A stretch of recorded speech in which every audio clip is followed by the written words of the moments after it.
Well, welcome to Ordinary People, Extraordinary Things. I'm so glad that Brad is on. Brad, thanks for being on the podcast this morning. So happy to be here.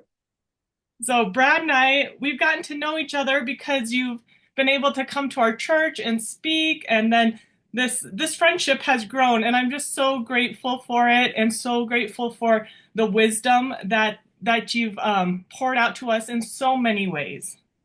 Mm, Thank you. Thank you. Likewise. And Brad is part of Walking the Text, and I will for sure put all of the links on there because I talk about it a lot. It is one of the things that has truly changed our lives, and just being able to listen. Um, I even tell people that once a week, it's actually part of our homeschool agenda now. It has been for a few years that we watch one a week. So I don't think that you necessarily made it for kids, but that it's just been part of our lives. Yeah, that's interesting. It's not made for kids, but we've actually had a number of homeschool and Christian school organizations who've reached out to us who are using it as their Bible curriculum in their schoolwork, and it's really really cool. Yeah, I think that at first I was like, Chris and I, my husband and I were listening to it. And then what happened was, and I think I've told you this story, but it was Christmas time. And I had asked the kids, like, what'd you learn at church? And they were like, nothing, because we know this story. And I was like, oh, uh, and there's nothing against like Sunday school, love Sunday school, but obviously they're meeting a certain people that maybe don't go to church every single Sunday. And, it is going to be a little bit more surface level. And so when they said that, I was like, oh my goodness, I don't want my kids to think that already at the age of, I don't know, 9, like my son, like I've got the Bible figured out, or I've at least got the Christmas story figured out. And so such a fun thing is that we listen to one of the Christmas ones. And my question at the end, always, whenever we listen, is like, just one thing. What's one thing you took away? And David said, I didn't know any of it. And I was like, oh. And instead of it being a downer and like, I guess I don't know anything about the Bible, this is way too much, it was actually so uplifting to him Yeah. to have this knowledge that he didn't have before. And that was just so cool to see. Yes. Yeah. I'm actually going to talk about that. I think as we get further into the conversation, but I've always thought probably one of the highest compliments that you can be given as a teacher, when you're teaching in different places, is when somebody who's been following Jesus for decades. I'll never forget one time I taught on Jonah, and this woman who was in her late 70s came up to me and she's just was beaming and she said, I've never heard that before. And I was like, oh, yes, that's like its capacity to just always be new and have something more is unbelievable. And children can, like, they can capture that. I mean, it blows my mind that, my kids will come with me to these speaking events and we'll be riding home and they'll call back my sermon in context, like with intelligence. I'm like, oh my gosh, you're 9 years old, but you're connecting those dots. Yeah, yeah. Well, before we get too far down, I do want to say if people don't know who you are, I want to ask you what are 3 words or phrases to describe yourself? Yeah, well, one, and I do not mean this as a compliment to myself, um, but driven. And it is an unfortunate part of my personality that I am really having to work against. One of the things that my wife and I will often do on Saturday mornings after coffee is to look at each other and ask this question, what do you want to get done today? Like, resting is so hard for me. In fact, my day off tends to be one of the most difficult days of the week for me because I think I'm just so addicted to doing and achieving and conquering. So that's in there, unfortunately. Another thing I would say is a questioner, um, or maybe curious or inquisitive. I my friends will often tell me, just stop asking questions because you ask these questions that they poke and they probe and they prod. And like I saw somebody last week that I haven't seen in 15 years. And we're like 3 minutes into the conversation. And I asked him a question and he said to me, geez, haven't seen each other in 15 years and we're going straight into a counseling session. Like that's not So the surface, right? oh yeah, yeah. There's that. And then yeah, the other thing I would say would just be storyteller. I grew up with family who are just incredible storytellers who love to laugh. And I see the world through the lens of stories. And very often, come to the end of my day or the end of my week, and I just have these little stories that I came across that, and it's literally my operating system. It's how I make sense of the world around me. So I was driven questioner, storyteller. Oh, it's so good. How did you become so passionate about learning about the Bible or teaching about the Bible in context? And maybe would you kind of, I guess, say what context means? What I threw out that word and all of a sudden I realized I know what I'm saying, but maybe someone who doesn't watch Walking the Text or hasn't really Yeah, talked about the Bible like that might not know. sure. Yeah, well, I think everybody is probably can relate to, we've all been taken out of context. You say something, your words get repeated, but the person who repeats your words doesn't include the certain context in which you said them. And, your words, when taken out of context, can be made to mean all kinds of things. And so we understand that. And what happens is we do the same thing with the Bible. And so understanding the context of the Bible is to say, all right, well, what were the situations, what were the settings? So this would be things like the history, the culture, the geography, the literary design, the languages, the Greek and the Hebrew backgrounds, and even the visual aspects of the Bible, because a picture is worth 1,000 words. And people will say this all the time when they go to the land of Israel. It's like you see the Bible in a different way for the rest of your life because you've been there and you've seen. And so that really is the idea behind context. And I would say, I think I was predisposed to fall in love with that way of reading the Bible. First, because I grew up in a tradition where I was taught to love the Bible. So my father is a Southern Baptist pastor. He has been the pastor at First Baptist Church of Swartz Creek, Michigan for over 30 years. And I grew up going to church there. And I just I knew the Bible stories and I loved them. And, there's a lot from my Southern Baptist upbringing that I was happy to leave behind as I've grown and matured. But boy, there's a lot of good that I have been a real recipient of that I wanted to hold on to. And so I think it predisposed me. But exactly like what you were talking about with your kids, by the time I graduated high school and went off to college, and it was a Christian college, Christian university, you've heard these stories 100 times.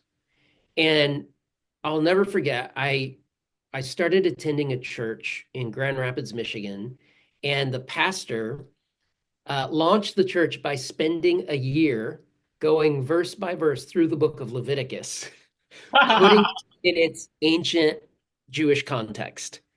And it was absolutely mind-blowing um, for a couple of reasons. One, when you started to piece together like the culture, the history, the geography, a lot of times these passages that you thought you understood or that were just really weird and didn't make any sense at all, well, once you added that information, they started to make perfect sense. And so that was really fascinating. But then what it did is it gave me, and maybe you're familiar with this phrase, a second naivete. It's like that feeling when something that you've had or possessed for a long time and you thought you had it figured out, it's like it's brand new all over again.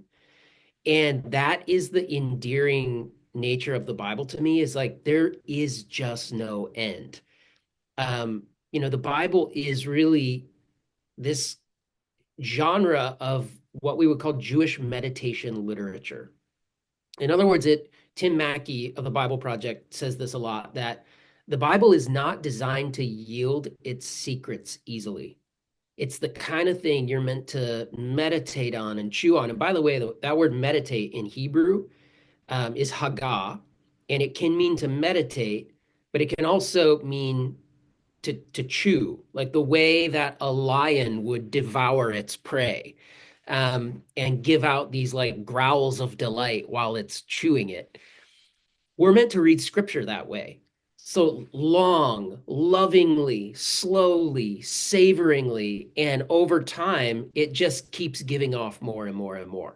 Um, so it was that I had that love for the Bible, number one. The context made sense of stuff that was confusing, and it gave me that second naivete.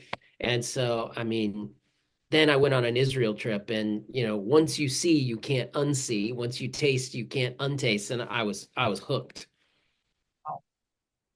Uh, would you say, what if someone's listening and saying, so I can never figure it out? Uh, Is that exciting for you or is that frustrating? Well, so I would nuance that uh, to say this. I think that there is this misunderstanding about wisdom. I used to think when I was young that wisdom meant having all the answers. And the older you got, the more wise you were, the more you had all the answers. But of course, the older I get and the more I learn, the less I'm certain of. But strangely, the more I'm confident in. And I actually think that you see this, especially when you read through the wisdom literature in the Bible, Proverbs especially, you see that real wisdom is not having all the answers, but knowing just how much you don't know and putting yourself in this like right place before God that's like, you are God, I'm not. I don't have all the answers, but my job is to be a student who's pursuing. And I actually love that because, I grew up in a tradition where the pastor was supposed to be Bible answer man. Um, but there is something about this. Wow, there's always something new. You never quite get to the bottom. It's almost like you're not meant to master the Bible's meant to master you. And as it comes to master you more and more, oh, it's a joyous experience. Good. That's really good. I don't know if I'd want to follow a God that I could completely understand. Yep. Well, exactly, because then if you completely understand and you can pull all the levers, then you're just dealing with a cosmic vending machine, and like God is a projection of you, which we all are guilty of at some point.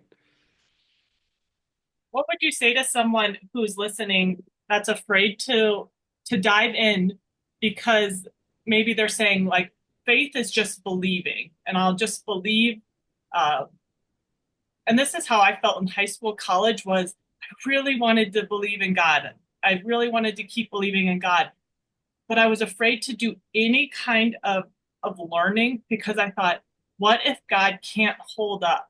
What if he can't hold up to science? What if he can't hold up to my questions? What would you say Mhm. to someone who's in that boat? Yeah. So first, I would just say I would start with compassion because I think it is a valid fear.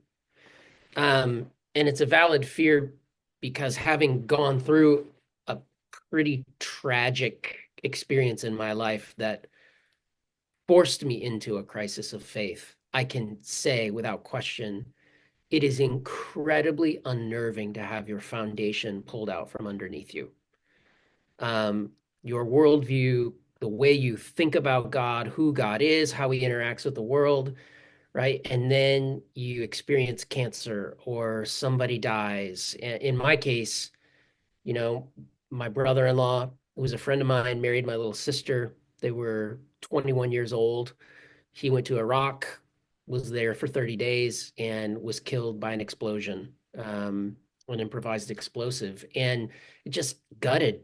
It absolutely destroyed my faith. I was praying for him more faithfully than I'd prayed for anything else in my entire life. My whole family was.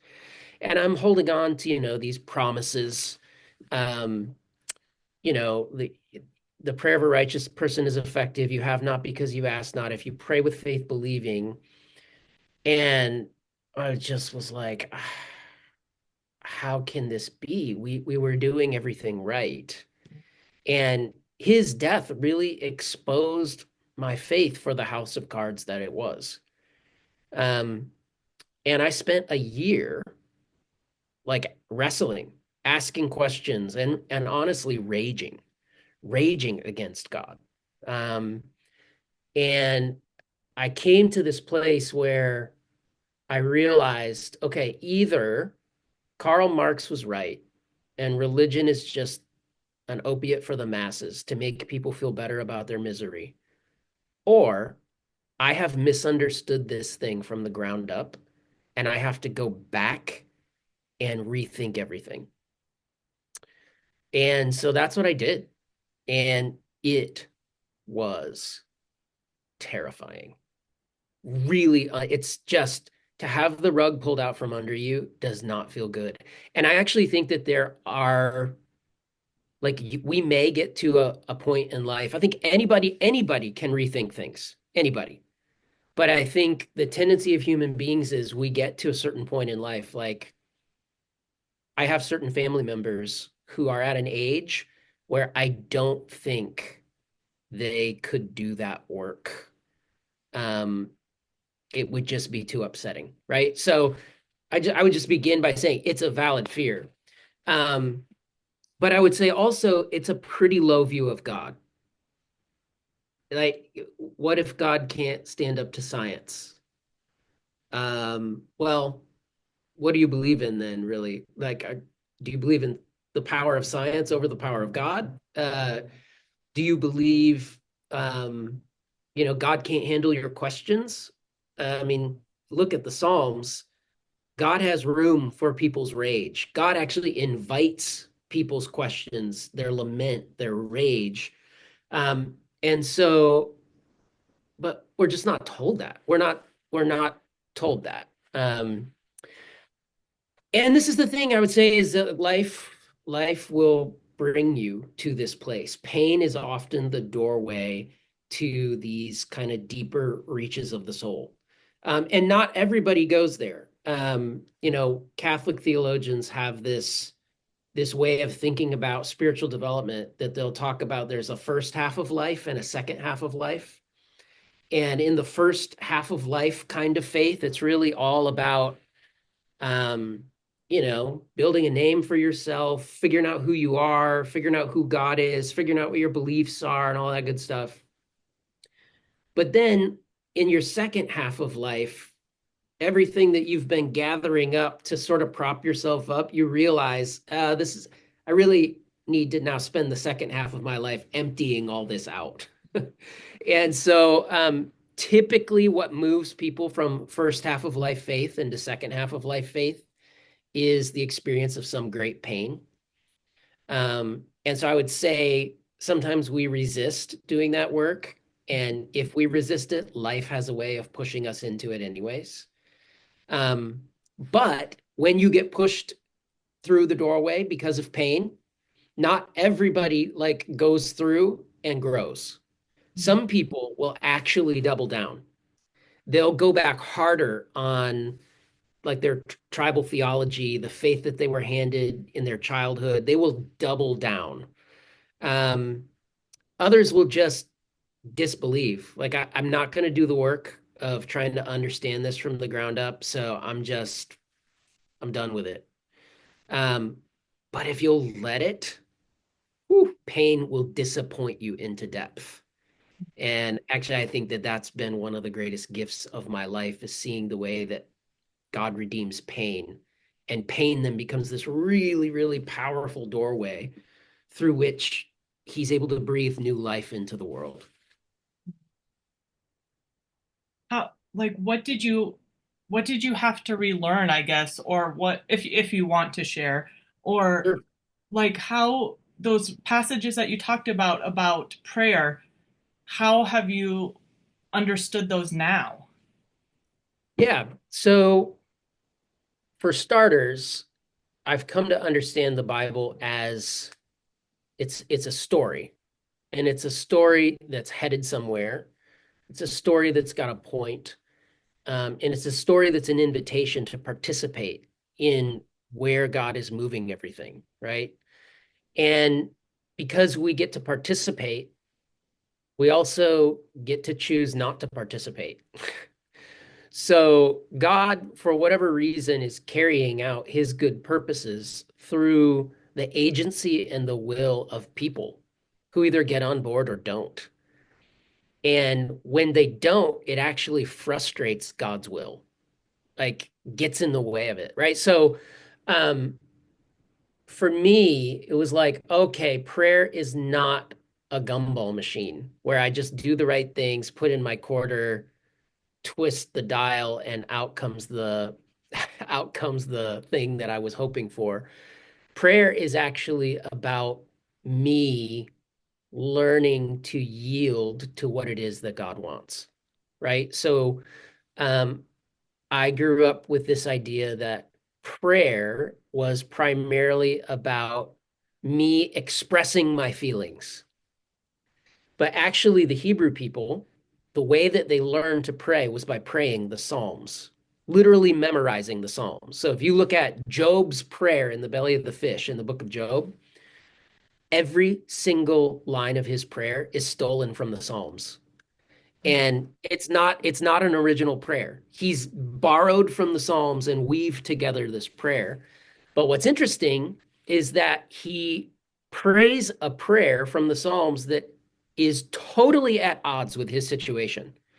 You would expect him, with his back against an intestinal wall, that he is going to pray a prayer of lament.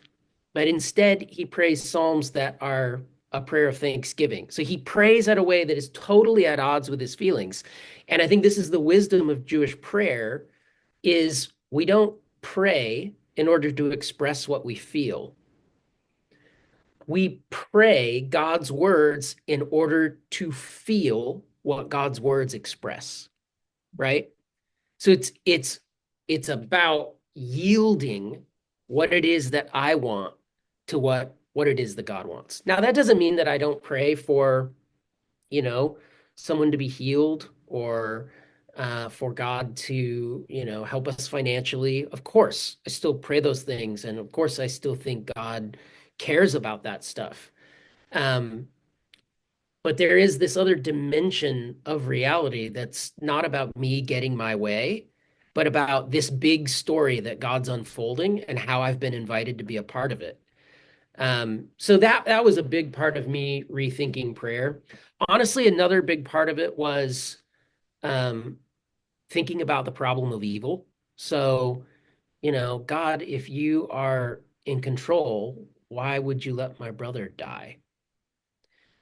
But then when you go back into the story of the scriptures and you look at it in its context, oh my gosh, some really disturbing stuff about evil starts to show up. There is this group in the Hebrew scriptures, and you can find it in several passages, called the Divine Council. Hmm. And this is kind of like God's heavenly courtroom, and these are all these supernatural beings, the Elohim, the sons of God. Um, and it's as though God has delegated authority to these supernatural beings to help him rule the earth, right? And those beings have this free will to get on board and do it God's way or go their own way. And so, like in the book of Daniel, chapter 10, Daniel's praying, and 3 weeks go by, and this angel shows up and says, "Hey, I was dispatched to you the minute you started praying, but I actually did battle with the prince of Persia. He resisted me for 3 weeks, and it's taken me 3 weeks to get here." And so for me, that was like, okay, hold up, hold up, hold up. What if, what if God's intent, of course, was to answer my prayer? and keep my brother safe. But because we live in a world where God has allowed us to exercise freedom, where he has allowed even these supernatural beings to exercise freedom and they fight against it, that like death exists. So it's not God who let that happen. It's evil at work in the, and so for me it was just like, oh, okay, I don't have to lay this at the feet of God and say this is your fault. Mm. Actually, when I understand the story of scripture, it's much more complex. It makes more sense and it helps me wrestle with some of these like deeper issues. Mm. Does that make sense? Well, there was a lot there. I'm sorry. No, it was so good. It's so interesting. Last Saturday, David was asking about like the difference of cherubims and seraphims and Yep. angels. They seem to be three different Yep. kinds. Yep. Yep. And I was like, oh my, like, oh, this is a lot, buddy. So I'm doing all this research and I came across the Bible Project, which I think you Yeah. mentioned, and we're in the middle of watching their little series on that because I was like, I love that he has questions. I honestly don't always have the answers because it's just a lot, and they probably don't have all the answers either, right? And just remembering that as well. But yeah, it's just so funny you brought that up because I was like, yeah, we're actually watching that little series on that. Yeah. So would you say that that God is what is that Christian word that we use for God that says that he's in control of everything? The that like he either says it can happen or he allows it to happen, or what do we say for that? He's no, not omnipresent, omnipotent. Am I making any sense? Yeah. I understand what you're saying. Yeah. Okay. So for whatever reason, God in his wisdom has decided to carry out his purposes in partnership with people. And also, if you like get into the weeds of the divine counsel in the Hebrew scriptures, he's decided to carry out his purposes in partnership with these Elohim, these supernatural beings. Um, so I don't know how that all plays out. Like God is going to bring about God's purposes. Hmm. But for whatever reason, he does it in partnership with us. And where like his will and way ends and our free choices play into, I don't know the details of how that works. um but I know that like that's sort of how it works in all of the relationships that I have in my own life. Like there is this, I like when I think about my children, like I'm your dad, um but I also recognize that I can't control you. Like in order for us to have a loving, flourishing family, you have to, as a child, learn to want what is right for yourself. And so there is this coming together of me exercising authority and control as the dad, but also leaving room for freedom so that it's their choice, right? Mm. Yeah, yeah. What would you say to someone who is afraid, like maybe they heard something just in what you're saying and they're like, oh, I've never heard this, or that sounds too scary to dive into, or, I grew up Catholic, and like you, I'm so grateful for the faith that my parents instilled in me. And I have a since stopped practicing Catholicism. But that's scary, right? To do something different than you're comfortable with, um, wanting to be respectful of your family and your what you were brought up in. But what would you say to someone that's like, what if my things change? What if that means that what I really thought was so important God's like, it actually isn't. But this is really important. But that's Yeah. scary, right? I mean, it is. Yeah, I mean, we don't like change. We like to get things sorted out and cement them in place. But, here's the problem with that. Human beings are not static creatures. We're dynamic creatures. Um, Change is expected. Change is assumed. It is the nature of reality. My marriage is different today than it was 20 years ago. My relationships are different today than they are 20. I think I even saw a study once that like the cells in your body, um, they change so frequently that basically every 7 years you are a totally new person at the cellular level. So we are constantly changing. And to sort of dig your heels in and say, well, I don't like that. I understand it, but at some level, it's also kind of like a refusal to live in reality. Change is just the nature of the world that we inhabit. So yeah, you really then like have this invitation to what would it look like to embrace that. And here's a metaphor that's been really, really helpful for me. I remember seeing this when I read the Chronicles of Narnia, and in the very last book, the people go through the doorway and they're in this like new creation, this new heaven, this new Narnia, and they keep being invited further up and further in, further up, come further up and further in. There's more, it's better. And the deeper they go on the journey, the bigger Narnia becomes, the more real it becomes, the more glorious it becomes. And that really is what my experience of faith, the Bible, and God have been like. So there's a famous picture, if you can picture it in your mind, of the Grand Tetons in the distance.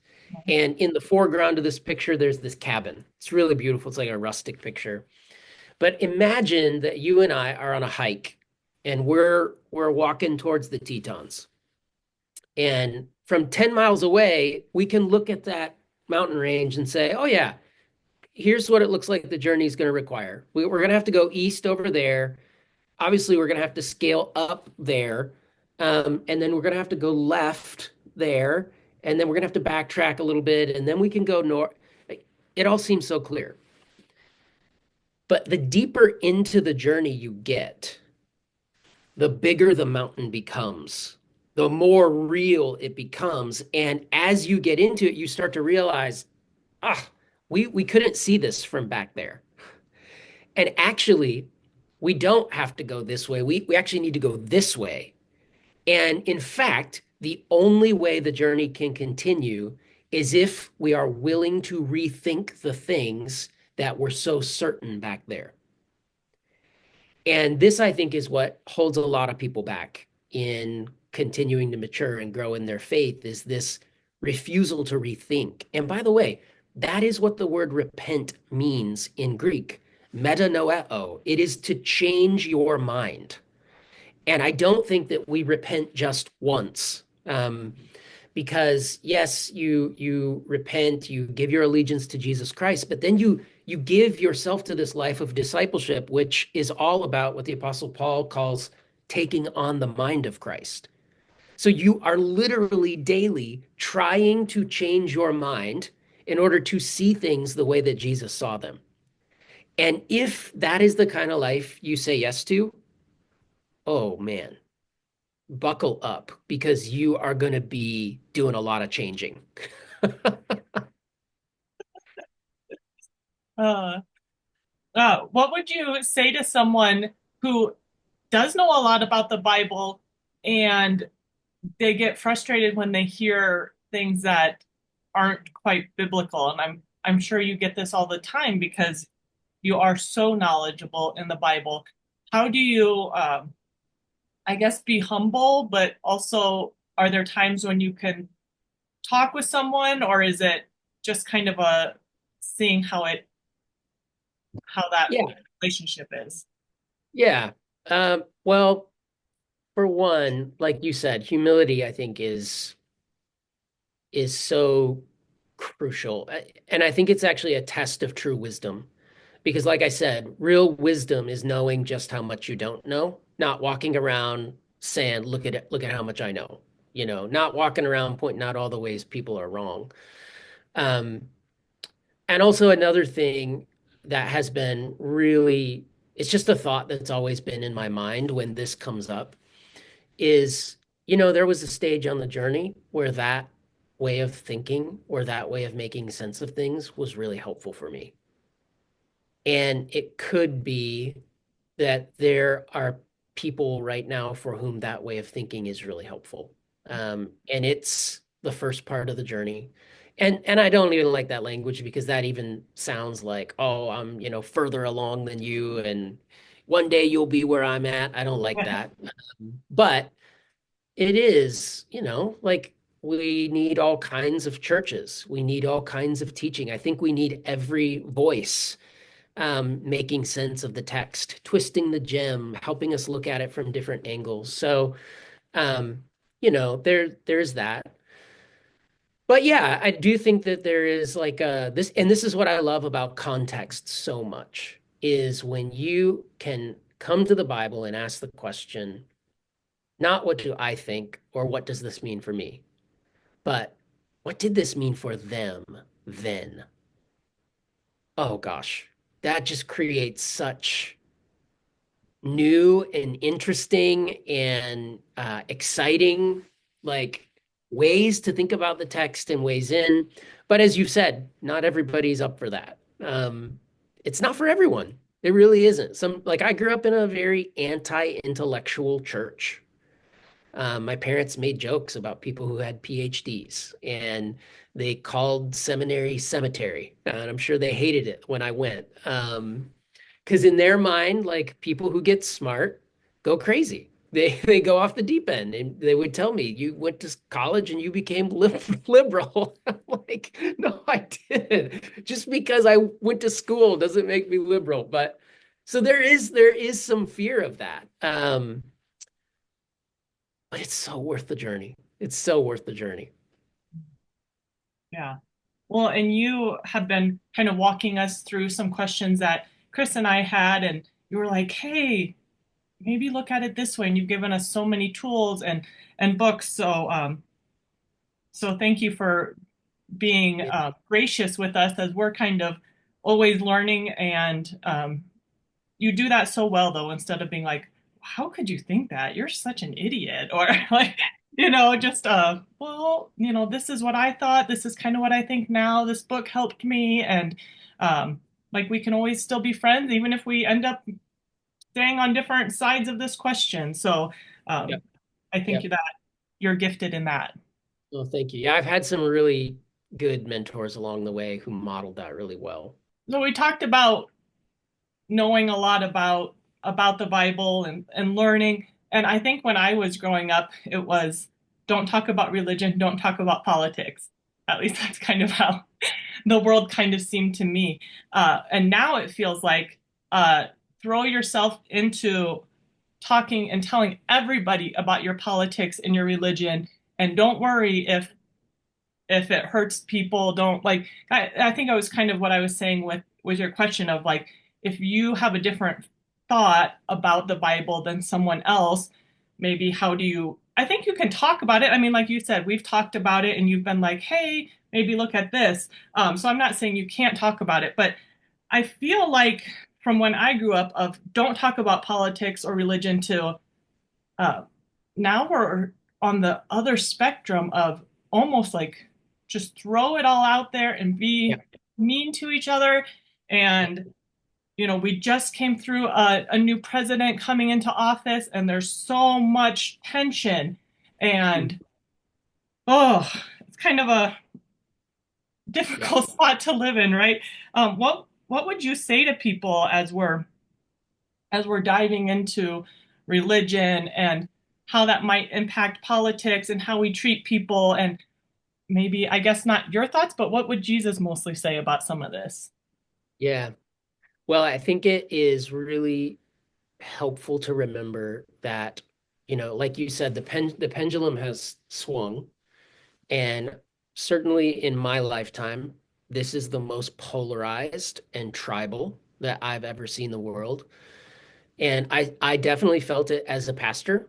Um, it, a lot of pressure to say our thing, like quote our people, don't quote the wrong person, don't read the wrong books. Um, so there is a lot of pressure to pick your side and, and go on the attack. And I think it's just helpful to remember, first and foremost, if you are a follower of Jesus, your primary citizenship is in heaven.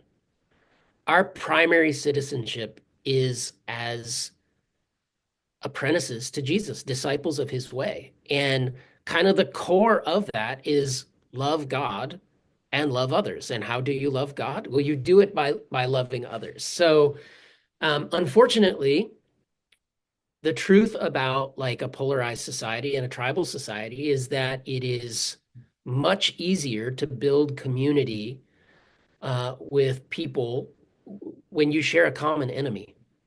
And you see this all over actually in the New Testament, moments where the Pharisees and the Herodians will team up together to eliminate Jesus.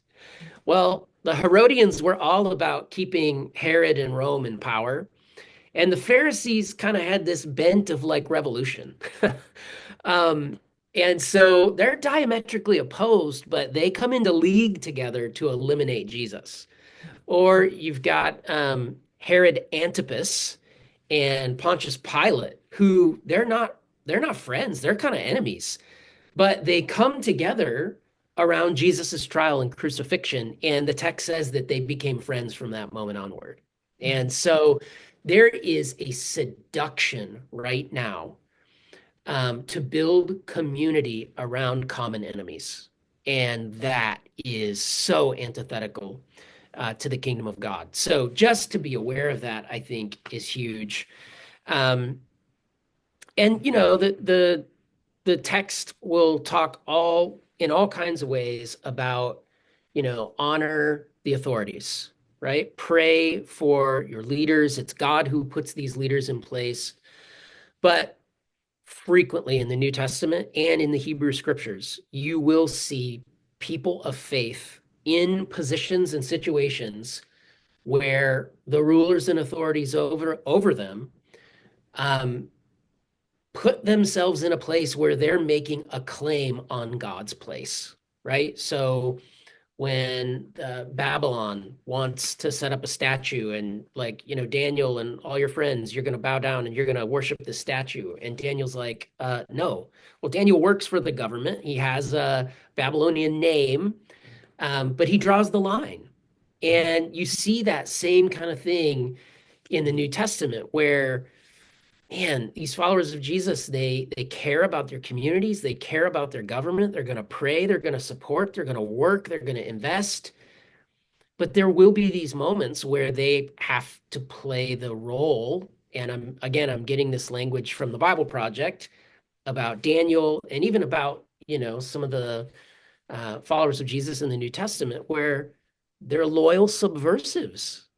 I mean, Peter says to the religious leaders in the book of Acts, we have to obey God, not men. We have to obey God, not people. And when people put themselves in positions to make claims that, well, that's God's territory, that's where you kind of have to draw the line and say, I don't think so.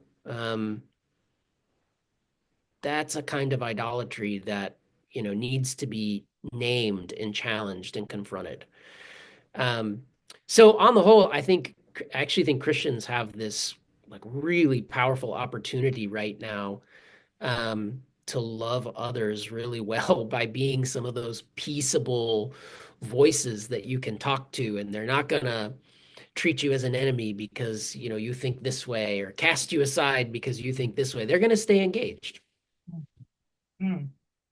So you might say that one of the things that we can do is to try not to get into like kind of tribes as you called them and just have conversations with people and not Yeah, I mean, go all the way back to Genesis 12 when God chooses Abraham and makes he's going to make a covenant with Abraham. He's going to bless all of the world through Abraham. The whole idea about that is so revolutionary is that tribes exist for the benefit of themselves. And what God does by choosing Abraham and giving his family this mission to bless the whole world is he basically says, hey, you are going to be a tribe that exists for the blessing and benefit of all other tribes. So, yeah, resist that temptation to get sucked into the polarization, but also remember that as citizens of the kingdom of heaven, like, why am I here? Well, I am here to bless everyone. So how can I be a blessing in this conversation?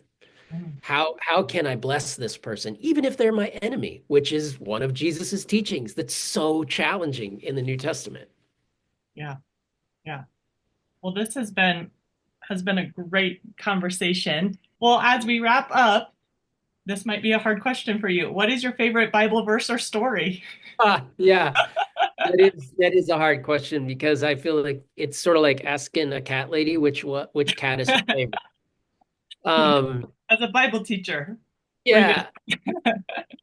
Well, the truth is, and this is a frustrating answer to your question, but my favorite one is whatever one I happen to be working on at the moment, think? um, because of that discovery that oh, there's always something new. Like yesterday, I got a text message from somebody asking me a question about the parable of the rich man and Lazarus, and so I literally just spent 10 minutes. I looked at two commentaries, sat with the verse for a second and sent a reply back, and I saw something I've never seen before that totally transformed that story for me. And I'm like, I love this passage, and I want to find a way to teach on this in the next, week or two. So that's, yeah, whatever one I'm working on. But I would say if there is a center of gravity over the years, it's been the Sermon on the Mount. Like, if you want to understand the core, the curriculum for what it means to be a disciple of Jesus and to become like him, the Sermon on the Mount is the heart and soul. And so, even as a pastor, I had just made this commitment. We will go verse by verse through the Sermon on the Mount once every 5 years. It's that important. It's like true north. You just got to keep coming back to it and letting it reorient you. Yeah, I think that's one that you'd have to get into context, though, right? Yeah, Oh yeah. yeah. So, do you have a teaching on that one? On the Sermon on the Mount? Yeah. Um, yes, many. I think the one that was most enlightening for me has to do with Jesus's teachings on nonviolence. Mm-hmm. And so, especially the whole turn the other cheek thing. So, right, in the ancient world, you eat and do business with your right hand. Like we sign documents, we shake hands, all that kind of stuff. You do private bathroom stuff with your left hand. So you don't use your left hand. Um, and Jesus says, if somebody strikes you on the right cheek, well, if I'm standing in front of you and I don't use my left hand in this culture, and I strike you with my right hand on your right cheek, Mm-hmm. it's a backhand, right? And here's the thing you have to understand about the Mediterranean world in the ancient Near East, especially Greco-Roman culture, is that it is highly, highly stratified, probably the most stratified society history's ever seen. It's all about like a social hierarchy and where you fall on the hierarchy. And so the blow of a backhand is the blow of somebody who's higher than you on the social hierarchy. And so what Jesus basically says is, all right, let them take the blow, absorb the blow. Don't respond with evil. Don't respond by hitting them back. Turn to them your other cheek. Well, if I've just struck you with my right hand and you turn your other cheek to me, The most natural thing in the world is going to be for me to do what? Left hand. Right? Like to hit you with an open hand this time, Oh, okay. right? Okay. This way. It would be super awkward for me to kind of have to like come around this way and try and, you know. So the point is that if somebody strikes you this way, what they've just communicated to everybody watching is that you are my equal. So Hmm. what Jesus is really getting at is a way to deal with violence that is creative and throws it back on its heels. So you absorb the violence that's done to you. You refuse to respond in kind. You surprise it with creative grace or creative response that at the very same moment exposes it for the sham that it is. And that to me is the genius of the Jesus way. I mean, it's what Martin Luther King Jr. did with nonviolent action. It's what Gandhi did with nonviolent action. They took Jesus's teachings and put them into practice in a way that totally transformed the world. And to me, that one is like, okay, it's always in my mind, and I didn't realize it when I put this teaching together at the time. But the acronym absorb, refuse, surprise, expose, arse, right? And so, my thought is, when somebody cuts me off in traffic, and I just like this anger, absorb, refuse, surprise, expose. What does it look like to not respond with anger, but to surprise this with creative grace. When, there's conflict with another person, absorb, refuse, surprise, expose. That teaching has been so incredibly helpful for me. Yeah. I had heard it that then they would have to do their left hand and they would like kind of stop because that would be so terrible because that was the one they used for their bathroom. Okay, see, I've never heard that. But Okay. like from what everything that I've read, you pretty much this was just reserved for you. Okay. So it's kind of the same thought though, right? Is like, oh, I'm Yep, coming at like what? Oh, yeah. yep, yep. Okay. Yeah. I'm learning so much. What could you could you tell us about what you were talking about? This like little nugget you got about Lazarus and Oh yeah, yeah, yeah, yeah. So, I mean, the person's question was, "Hey, if it's a parable, why does Jesus name the poor right, beggar right, Lazarus?" right. And so parables, they're have you ever been telling somebody a story and you're trying to like get the point across and they keep interrupting you and asking detailed questions and they're like, "Well, wait, but were the shoes red or were they blue?" And you get upset and you're like, "The color of the shoes is not the point. The point is that there were shoes." Um, Sometimes parables work that way, where um, when we get into too much, like, well, what does this symbolize and how do we draw parallels? Doing that too much can make more of the parable than is there. So it could be that Lazarus, who knows why? There is no, meaning to why. But as we've been discussing, the Jewish people believe that you never get to the bottom of the Bible. So they delighted to savor and meditate and wrestle with and find new insights, new spiritual insights. And I think we're called to do the same thing, right? So I started looking into the story, and here's the interesting contextual nugget. That story about the rich man and Lazarus um, is a really well-known folk tale in the ancient world. And Jesus was not the first person to tell this story. In fact, when he started to tell the parable, his listeners would have been like, "Oh, I know this story. I've heard this. I've heard this before." But what would have made the record player screech to a halt for them is that Jesus changes a detail. Because in the ancient folktale version of that story, the rich person is allowed to send a message back from Hades. But in Jesus's version of the story, he's not. And the reason he's not is if your family has not listened to Moses and the prophets, they won't believe a word that comes back from the dead. And here's the interesting thing. Lazarus in Hebrew is a shortened version of the name Eleazar, which means God helps. And I think kind of the point of the story is God has been helping your family through Moses and the prophets. And if they have said no to that help over and over and over and over again, at what point do you become unable to receive help, even when it's a word from the dead? Right? So there is this idea that if you say no, and you see this actually even in the story of Exodus with the hardening of Pharaoh's heart, if you make a choice over and over and over and over and over again, you become incapable of making another choice, which is why our habits are so, so powerful. But I think that's kind of the nugget, the aha is like, no, no, no, I've been giving you help. They've had help.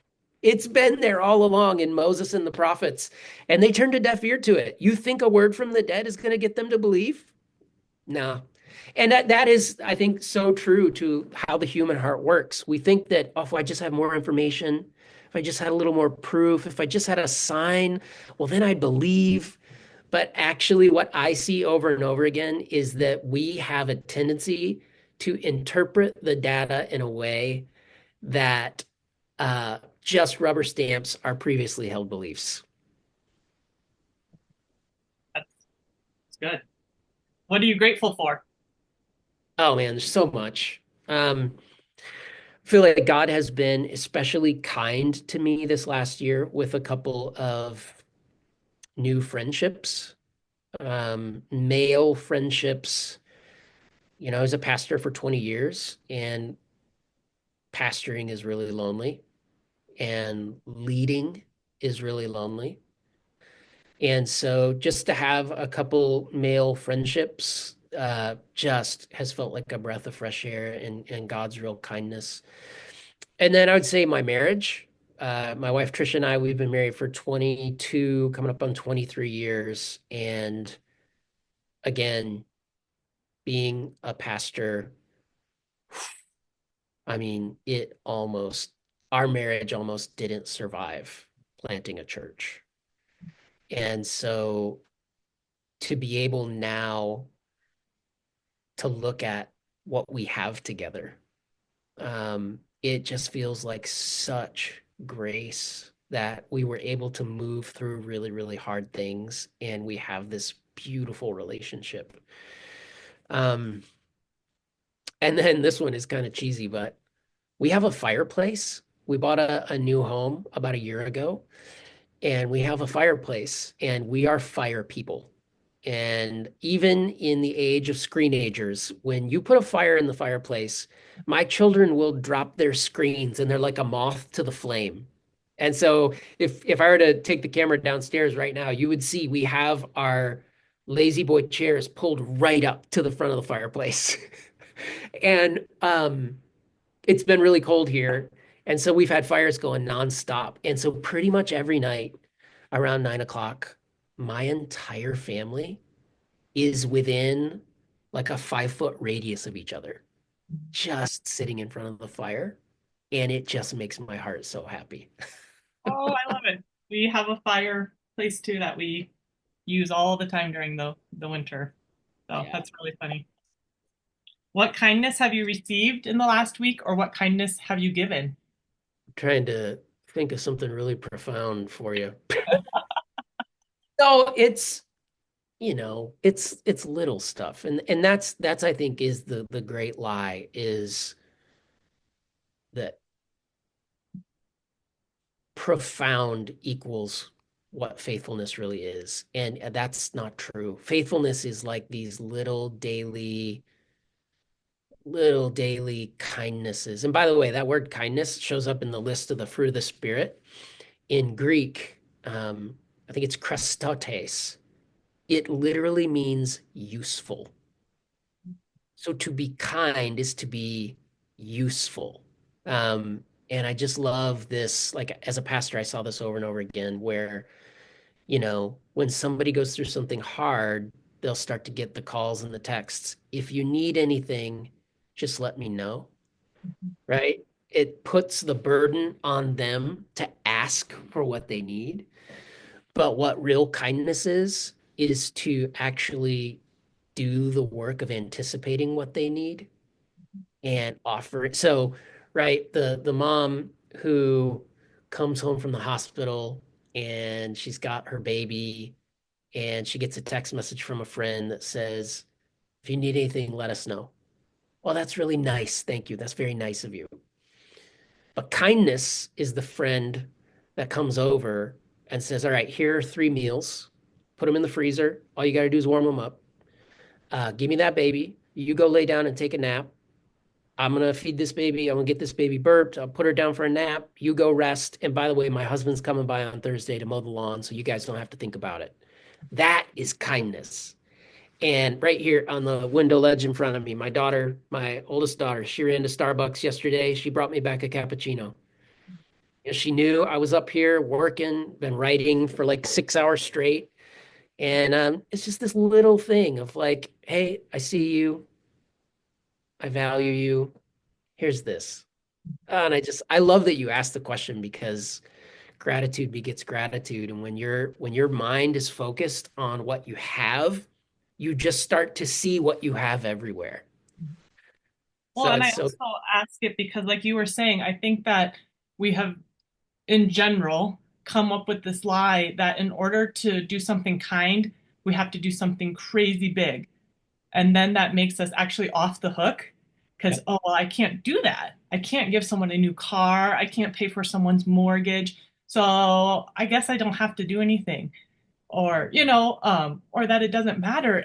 And this is the point of that question is that these small things are what matters. When you were saying that, I was thinking we had an ectopic pregnancy between David and Rachel, and the thing that I mean, people brought meals, and I will always be thankful for that. And we didn't ask for them because you're in such sorrow that Yeah. you can't ask. Like, I Yep. don't know what I need. I need my baby, but that's not happening, right? And Right. so, and then this one lady, I actually like didn't know her very well, and she was older, and she came over and she literally did my laundry while I was Mm, just in bed. I had to be in bed, and I would never have asked her for that. I mean, that's personal, right? It's like maybe my mom, I would say, yeah, can you do the laundry? But this woman that I barely knew came over and she like came over, she's like, I'm just gonna be here. I'm gonna take care of David. You rest. And then I got up and there was laundry done. And I was like, what? mm, Like you did like wow, like that has been years. And I still remember how loving that was. And maybe she doesn't even remember, or maybe she, because it's like it's not really a big thing, but it yep. is, right? Yes. Yes. Oh, see, this is my wife's superpower is noticing. Mm, Is such a noticer. She's like this. You could be having a conversation with her and you would throw out an offhand comment about how you love peppermint mochas. Well, 6 weeks could go by, and one day she will notice that you're having a rough day. And you'll leave your desk to go to a meeting, and you'll come back, and there's a peppermint mocha at your chair. And you say, oh my gosh, I love peppermint mochas. How did you know? And she would say, oh, because you told me. And you're like, wait, no, I didn't tell. Yeah, 6 weeks ago, and it's just this little like, I saw you. mm, I saw you. mm, And it's just that small stuff. I love to say, we're obsessed with big. God has big plans for your life. We're asking God to move in a big way. I love the idea that God has tiny plans for our life, that we're asking Him to show up in really, really small ways. And we actually can be doing that on a daily basis. Oh, I love that. That thought is so compelling. mm. Well, Brad, thank you. I this episode might have just been for me, but we will get it out to everybody. But I'm sorry. I hope it doesn't seem too like academic and too heady because that's the danger sometimes. right, right. No, it was wonderful. And obviously, I'll link you walking the text. So thank you so much for your time. Thank you for your wisdom and your stories and sharing with us. And at Ordinary People, Extraordinary Things, your story is His glory.